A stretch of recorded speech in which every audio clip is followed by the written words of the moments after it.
हमारा आज का जो टॉपिक है वो है माइक्रोफिलामेंट्स। माइक्रोफिलामेंट्स जैसा कि हमने पढ़ा है कि साइटोस्केलेटन के 3 मेन कंपोनेंट होते हैं, microfilament, intermediate filaments and microtubules. तो माइक्रोफिलामेंट्स जो हैं are the smallest component of the cytoskeleton. इनका डायमीटर जो है वो रेंज करता है बिटवीन 6 to 7 नैनोमीटर। अच्छा, माइक्रोफिलामेंट्स का जो मॉलिक्यूल होता है वो चार्ज होता है, यानी कि इसका एक एंड जो है इसके ऊपर पॉजिटिव चार्ज है, जबकि जो दूसरा एंड है जो कि स्लाइटली पॉइंटेड होता है इसके ऊपर नेगेटिव चार्ज होता है।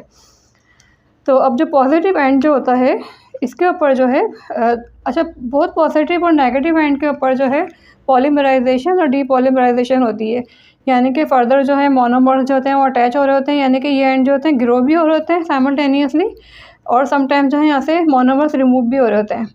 लेकिन पॉजिटिव एंड के ऊपर पॉलीमराइजेशन जो होती है वो ज़्यादा फास्ट होती है, यानी कि जो मोनोमर्स हैं, सिंगल मॉलिक्यूल्स हैं, ये ज़्यादा फास्टली अटैच हो रहे होते हैं ताकि माइक्रोफिलामेंट का मॉलिक्यूल ग्रो हो। जबकि जो नेगेटिव एंड होता है तो यहाँ पे जो है डीपॉलीमराइजेशन यानी कि रिमूवल ऑफ द पॉलीमर्स जो होते हैं, जैसे आप देख सकते हैं ये मोनोमर मॉलिक्यूल्स हैं, ये रिमूव हो रहे हैं तो ये थोड़ा फास्ट होता है। तो अच्छा, अब हम इनकी लोकेशन देखें साइटोप्लाज्म में, तो हम इस रफ डायग्राम से देखते हैं कि ये हमने ड्रॉ किया हुआ है, एक सेल का रफ डायग्राम ड्रॉ की है। ये सेल मेम्ब्रेन है, ये न्यूक्लियस है, ये साइटोप्लाज्म है। तो माइक्रोफिलामेंट बेसिकली साइटोप्लाज्म का ये पोर्शन है जो कि न्यूक्लियस के साथ में है, और ये पोर्शन है जो कि सेल मेम्ब्रेन के नीचे है। तो माइक्रोफिलामेंट जो होते हैं मेनली कंसनट्रेटेड होते हैं on the cytoplasmic surface of the cell membrane, यानी कि ये एक सरफेस है जो कि एक्स्ट्रा सेलुलर फ्लूइड को फेस कर रही है सेल मेम्ब्रेन की, और ये दूसरी सरफेस है जो कि साइटोप्लाज्म को फेस कर रही है। तो माइक्रोफिलामेंट जो है cytoplasmic surface of the cell membrane के पास ज़्यादा कंसनट्रेटेड होते हैं। Now coming to the structure of the microfilament. अच्छा, माइक्रोफिलामेंट जो है बेसिकली पॉलीमर्स हैं ऑफ अ ग्लोब्यूलर प्रोटीन जिसको कि हम जी एक्टिन कहते हैं, यानी कि एक सिंगल प्रोटीन जो कि ग्लोब्यूलर होता है स्ट्रक्चर में, यानी कि राउंड होता है। तो ये बेसिकली मोनोमर है क्योंकि ये सिंगल है। ये कंबाइन होते हैं, डिफरेंट जी एक्टिन आपस में कंबाइन होते हैं, तो इस तरह से एक लीनियर चेन बनती है। वो चेन एफ एक्टिन कहलाती है, यानी कि फिलामेंटस एक्टिन। तो हम इसको यहाँ पे देख सकते हैं कि जी एक्टिन जो है कंबाइन हो रहे हैं जी एक्टिन के साथ, यानी दूसरे जी एक्टिन के साथ कंबाइन हो रहे हैं। ये प्रोसेस जो है पॉलीमराइजेशन कहला रहा है। तो फाइनली जो है क्या बन रहा है, एफ एक्टिन यानी कि फिलामेंटस एक्टिन। इसके बाद जो है फिलामेंटस एक्टिन जो हैं वो ट्विस्ट होंगे ओवर ईच अदर। तो इस तरह से जो स्ट्रक्चर बनेगा, ये मॉलिक्यूल बनेगा, वो कहलाएगा माइक्रोफिलामेंट, जिनको कि हम एक्टिन फिलामेंट भी कहते हैं, जैसा कि हम इस डायग्राम में भी देख सकते हैं। इसको हम सिंपली पहले यहाँ समझ लेते हैं। फॉर एग्जांपल कि ये एक चेन है एफ एक्टिन की और ये दूसरी चेन है, तो आपस में ये एक दूसरे के ऊपर इस तरह से ट्विस्ट हो जाती हैं।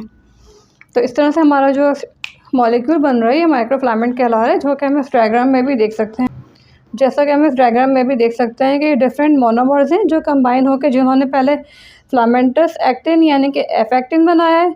देन जो है 2 चेन्स हैं एफ एक्टिन की, नंबर 1 और नंबर 2, ये आपस में एक दूसरे के ऊपर ट्विस्ट हुई हैं। तो इस तरह से हमारा माइक्रोफिलामेंट बना है।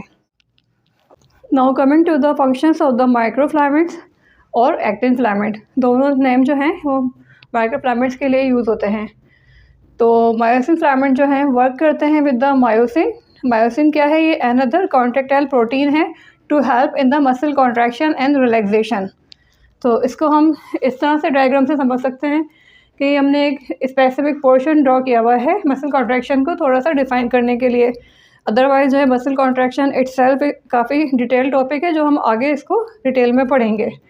तो ये मायोसिन फिलामेंट है यानी कि एक्टिन फिलामेंट, और ये माइक्रोफिलामेंट है यानी कि एक्टिन फिलामेंट, और ये मायोसिन फिलामेंट है। ये मायोसिन का हेड है और ये माइक्रोफिलामेंट है। अब क्या होता है, मायोसिन हेड जो होता है यह माइक्रोफिलामेंट से अटैच होता है और इसको कॉन्ट्रैक्ट होकर इस तरह से पुल करता है, जिसकी वजह से मसल जो है वो कॉन्ट्रैक्ट होता है। तो इसको हम ऐसे भी समझ सकते हैं कि फॉर एग्जांपल कि ये हमारा माइक्रोफिलामेंट है जैसा कि ये शो हुआ है, और ये मायोसिन हेड जो है इसके साथ अटैच है। तो क्या होगा, मायोसिन हेड जो है, मायोसिन का जो फिलामेंट है वो कॉन्ट्रैक्ट होगा, और मायोसिन हेड जो कि माइक्रोफिलामेंट के साथ अटैच है वो इसको इस तरह से करके यूँ पुल करेगा, यानी कि ये जो हेड अटैच है तो ये इसको इस डायरेक्शन में पुल करेंगे, और इस तरह से जो है मसल जो है वो कॉन्ट्रैक्ट होगा।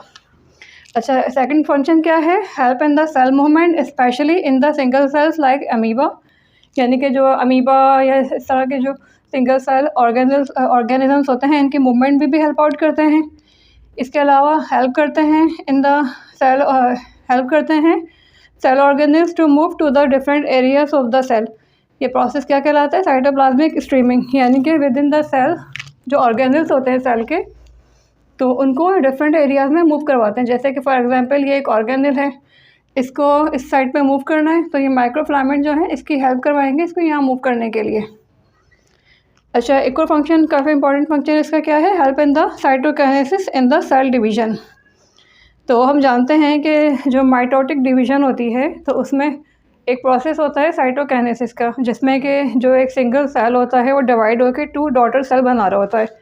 जैसा कि हम ये देख सकते हैं कि यहाँ पे एक सेल से जो है 2 डॉटर सेल बन रहे हैं। अब क्या होता है फाइनली कि जब इस स्टेज पे पहुँचते हैं कि सेल को जो है ना सेपरेट होना होता है और 2 सेल्स डॉटर सेल्स को बनना होता है, तो ये जो मिडिल पोर्शन है यहाँ पे कॉन्ट्रैक्टाइल रिंग अपीयर हो जाता है। तो ये जो रिंग होते हैं बेसिकली माइक्रोफिलामेंट से एक्टिन फिलामेंट से मिलके बना हुआ होता है और ये कॉन्ट्रैक्ट होता है और इस तरह से फाइनली सेल को जो है डिवाइड कर देता है इनटू 2 डॉटर सेल्स में। इस तरह से करके ये 2 डॉटर सेल्स बन जाएंगे। तो आई थिंक ये माइक्रोफिलामेंट्स के फंक्शन जो हैं आपको अच्छी तरह से समझ में आ गए होंगे। तो आप लोगों से रिक्वेस्ट है कि अगर लेक्चर अच्छा लगा हो आप लोगों को तो वीडियो को लाइक और शेयर कीजिएगा, चैनल को सब्सक्राइब कीजिएगा। Thanks for the watching.